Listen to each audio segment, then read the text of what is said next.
Subscribe பண்ணாதவங்க subscribe பண்ணுங்க. அப்படியே பக்கத்துல இருக்க பெல் ஐகானையும் பிரஸ் பண்ணுங்க. பெருங்கடலோட ஆழத்துல ஒரு சொட்டு கண்ணீர் விழுந்தா அது கடலோட கலந்து மறைஞ்சு போறதை யாராலையாவது பார்க்க முடியுமா? அந்த கண்ணீரோட வலிய அந்த கடலோட உப்புத்தன்மைக்குள்ள இருந்து யாராலையாவது பிரிச்சு பார்க்க முடியுமா? கிட்டத்தட்ட அப்படிதான் இருக்கு மீனராசிக்காரங்களோட வாழ்க்கை. அவங்க மனசுக்குள்ள அழுகிற கண்ணீர் யாருக்குமே தெரியாம அவங்க மனசுங்கிற பெருங்கடலுக்குள்ளேயே விழுந்து கரைஞ்சு போயிடுது. கூடவே இருக்கிறவங்களுக்கு கூட, ஏன் ரத்த சந்தமான குடும்பத்துல இருக்கிறவங்களுக்கு கூட அந்த வலியோட ஆழம் புரியறதில்ல. இன்னைக்கு அந்த மௌன கடலோட ஆழத்துக்குள்ளதான் நம்ம பயணிக்க போறோம். அந்த யாருமே கேட்காத அழுகுறலோட காரணத்தையும் அதுல இருந்து அவங்க எப்படி மீண்டு வராங்கங்கிற பயணத்தையும் தான் நம்ம பார்க்க போறோம். இன்னைக்கு நம்மளோட இந்த பயணம் ஒரு 5 முக்கியமான கட்டங்களை பெரிய போது. முதல்ல மீன ராசிக்காரங்களோட அந்த ஆழமான அன்பு எப்படிப்பட்டதுன்னு புரிஞ்சுக்க போறோம். ரெண்டாவதா, அவ்வளவு அன்பு இருந்தும் ஏன் உறவுகள் பெரியதுங்கிற காரணத்தை அலசி ஆராய போறோம். மூணாவதா, அந்த பிரிவுல இருந்து வர்ற வழியில மௌனமா கரையிற கண்ணீரோட ரகசியத்தை பார்க்க போறோம். நாலாவதா, அந்த காயத்துல இருந்து அவங்க மீண்டு வர்றதுக்கு என்ன வழி, கிரகங்கள் எப்படி அதுக்கு உதவுதுன்னு தெரிஞ்சுக்க போறோம். கடைசியா, ஒரு புது உறவு எப்படி அவங்க வாழ்க்கையில ஒரு நம்பிக்கையோட தொடங்குதுங்கிறத பார்த்து முடிக்க போறோம். வாங்க, இந்த பயணத்தை நம்ம ஒன்னா சேர்ந்து தொடங்கலாம். வாங்க, முதல் பகுதிக்குள்ள போகலாம். மீனத்தோட ஆழமான அன்பு. இவங்களோட இதயத்தை ஏன் கடலோட ஒப்பிடுறோம் தெரியுமா? கரையில நின்னு பார்க்கும்போது கடல் ரொம்ப அமைதியா தெரியும். ஆனா அதோட ஆழத்துல ஆயிரக்கணக்கான ரகசியங்கள், புயல்கள் எல்லாமே அடங்கி இருக்கும். அது மாதிரிதான் மீனத்தோட இதயமும். அதோட ஆழத்தை யாராலையுமே முழுசா அளந்து பார்க்கவே முடியாது. ராசி சக்கரத்திலேயே கடைசி ராசி மீனம். அது ஒரு நீர் தத்துவ ராசி. தண்ணியோட குணம் என்ன? எந்த பாத்திரத்துல ஊத்துறோமோ அதோட வடிவத்தை எடுத்துக்கோ, இல்லையா? அதே மாதிரிதான் தன்னை சுத்தி இருக்கிறவங்களோட உணர்வுகளை அப்படியே தனக்குள்ள உள்வாங்கிக்கிற தன்மை இவங்களுக்கு உண்டு. லாஜிக்கா யோசிக்கிறது, கணக்கு போட்டு பாக்குறது, இதையெல்லாம் விட உணர்ச்சிகள் தான் இவங்களை வழி நடத்தும். ஒரு முடிவெடுக்கும் போது கூட இது சரியா தப்பான மூளை வச்சு யோசிக்கிறத விட இது என் மனசுக்கு சரின்னு படுதா நீ இதயத்தை வச்சுதான் கேட்பாங்க. கடல் எப்படி நல்லது கெட்டதுன்னு பார்க்காம எல்லாத்தையும் தனக்குள்ள ஏத்துக்குதோ, அதே மாதிரி சந்தோஷம், வலி எல்லாத்தையுமே தனக்குள்ளேயே அடக்கிக்கிற ஒரு ராசி இது. இங்க இருக்கிற ஒவ்வொரு வரியுமே மீன ராசியோட அன்ப ரொம்ப அழகா சொல்லுது. முதல்ல பாருங்க, பிறர் நலனுக்கே முதலிடம். அதாவது தனக்கு ஒரு விஷயம் வேணுமா வேண்டாமான்னு யோசிக்கிறதுக்கு முன்னாடி மத்தவங்க இதனால சந்தோஷப்படுவாங்களான்னு தான் பாப்பாங்க. அடுத்தது எல்லையற்ற நம்பிக்கை. ஒருத்தரை நம்பிட்டா அவங்க தப்பு செய்வாங்கங்கிற எண்ணமே வராது. முழுசா 100% நம்புவாங்க. தங்களோட நேரத்தையும் உழைப்பையும் அன்பு காட்டுறவங்களுக்காக எந்த விதமான பிரதிபலனும் எதிர்பார்க்காம தியாகம் செஞ்சிடுவாங்க. அன்பிற்காக அடிபணிதல், இதுதான் அவங்களோட ஸ்பெஷாலிட்டி. ஈகோ, தன்மானம் இதெல்லாம் அன்புக்கு முன்னாடி அவங்களுக்கு ஒரு விஷயமே இல்ல. கடைசியா அவங்கள ரொம்பவே காயப்படுத்துற ஒரு விஷயம். இந்த உலகத்துல இருக்கிற எல்லாருமே தன்ன மாதிரிதான் எந்த கணக்கும் பார்க்காம தூய்மையான அன்போடு இருப்பாங்கன்னு முழுசா நம்பிடுறது. இந்த நம்பிக்கை தான் பிற்காலத்துல அவங்களோட எல்லா வழிகளுக்கும் அடித்தளமா அமைஞ்சிருது. இப்ப நாம நம்ம பயணத்தோட ரொம்ப முக்கியமான, அதே சமயம் ரொம்ப கஷ்டமான ஒரு இடத்துக்கு வந்திருக்கோம். அவங்களோட மிகப்பெரிய பலமான அந்த அன்பு எப்படி அவங்களுக்கு பகையா மாறுது, எந்த பாசத்தை கொடுத்து ஒரு உறவை கட்டினாங்களோ அதே பாசம் எப்படி அந்த உறவோட பிரிவுக்கே காரணமா மாறுதுங்கிறத இப்ப பார்க்க போறோம். மீன ராசிக்காரங்களோட உறவு முறிவுங்கிறது ஒரே நாள்ல திடீர்னு நடக்கிற ஒரு விபத்து இல்ல.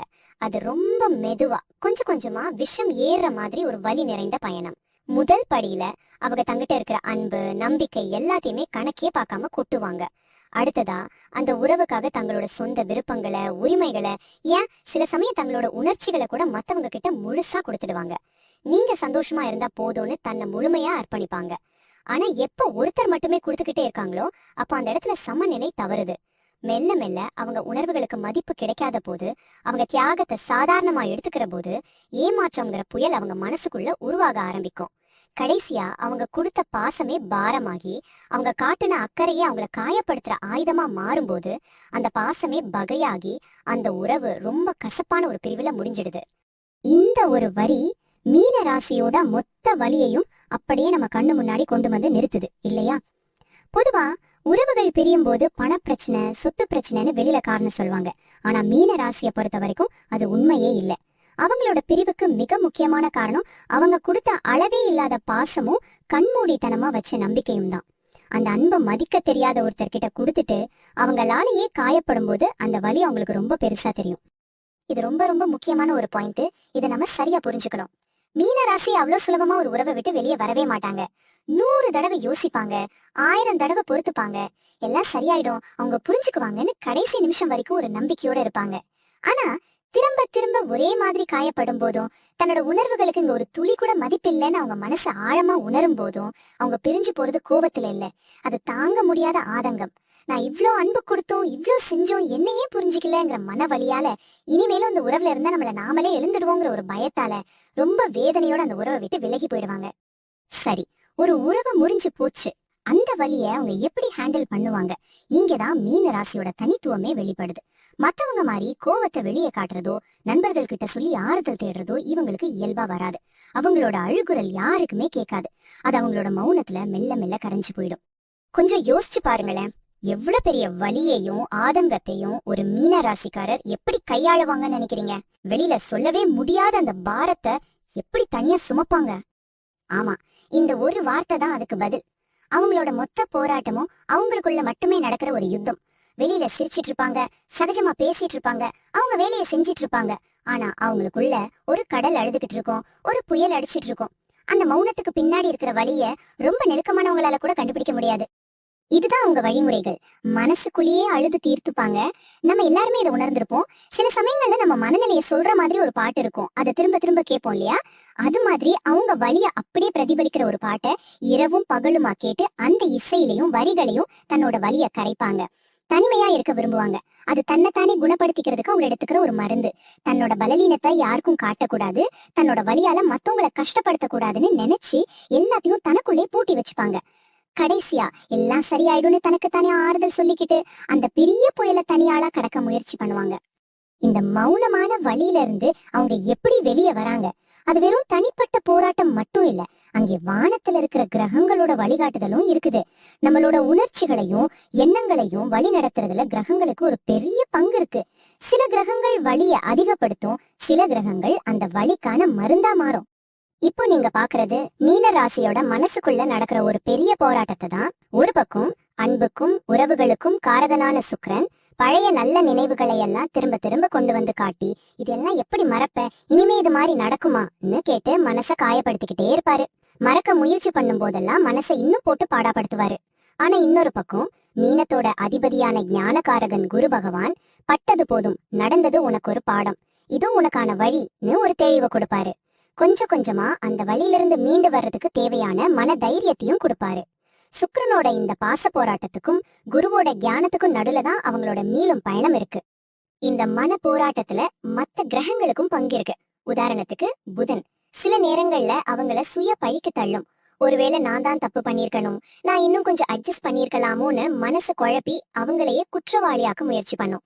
ஆனா ஒருத்தரோட ஜாதகத்துல மனோகாரகனான சந்திரன் வலுவா இருந்தா அவங்களோட உள் மனசு இல்ல, நீ செஞ்சது சரிதான், உனக்கு மதிப்பு இல்லாத இடத்துல நீ இருக்க வேண்டான்னு புத்தி சொல்லும். தைரியக்காரகனான செவ்வாய் நல்ல நிலைமையில இருந்தா இந்த வழியில இருந்து மீண்டு எழுந்து வாழ்க்கையில அடுத்த கட்டத்துக்கு போக தேவையான தைரியத்தை கொடுப்பாரு.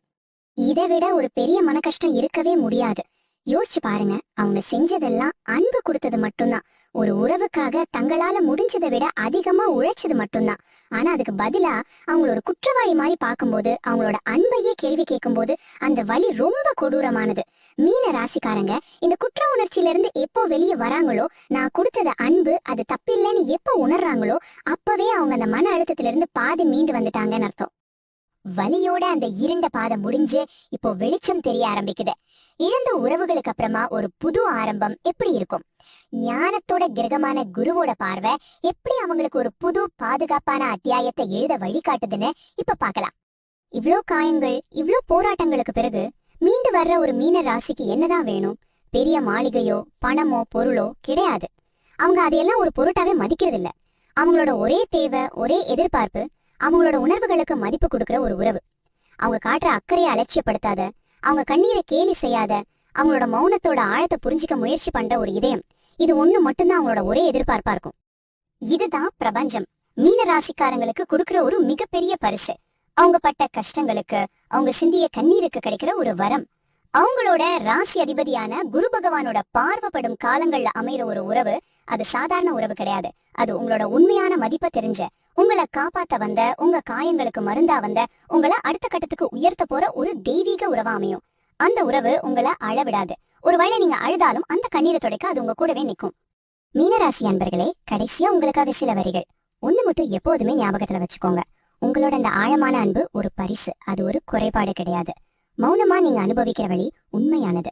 அதுல இருந்து மீண்டு வர்றது ஒரு மெதுவான பயணம்தான். ஆனா உங்க உள் மனசோட வலிமை உங்களை நிச்சயமா வழிநடத்தும். இனிமேல் உங்க உணர்வுகளோட ஆழத்துக்கு மதிப்பு கொடுக்கிற உறவுகளை மட்டும் உங்க வாழ்க்கைக்குள்ள அனுமதிங்க. எல்லாத்துக்கும் மேல உங்களை பாதுகாக்கிற ஒரு அன்பு, உங்களை மதிக்கிற ஒரு இதயம் நிச்சயமா உங்களை தேடி வரும்னு முழுசா நம்புங்க. பிரபஞ்சம் உங்களுக்கு மிக சிறந்ததையே கொடுக்கும். மேலும் தகவலுக்கு எங்க சேனலை மறக்காம சப்ஸ்கிரைப் பண்ணுங்க. நன்றி.